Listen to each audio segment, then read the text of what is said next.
அண்ணா அஜித்தண்ணா விடாதண்ணா, இன்னொரு வாட்டி ஏற்றி அடிண்ணா, எல்லாருக்கும் இன்னொரு வாட்டி சாமி ஒருத்த போட்ட போட்டு.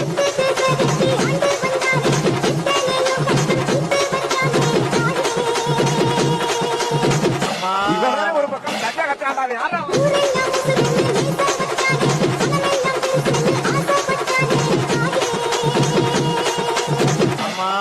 இவங்கிட்ட யாருப்பா மைக்க கொடுத்தது?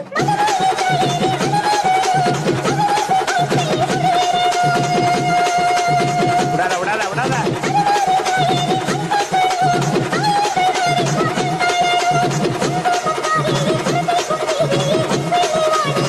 போடாத்தா போட போட. அம்மா மாரியாத்தா, நீ தாம்மா எல்லாரையும் காப்பாற்றணும் சாமியோ. வணக்கம் மக்களே, நான் தான் உங்கள் சேகர் சிற்பி பேசுகிறேன். இப்போ நம்ம என்ன பார்த்துட்ருக்கோன்னு பார்த்தோன்னா, சிங்கத்து மேலே முத்து மாரியம்மன் சிலை போட்டிருக்கோம். இது எப்படின்னு பார்த்து சொல்லுங்கள் மக்களே. நன்றி.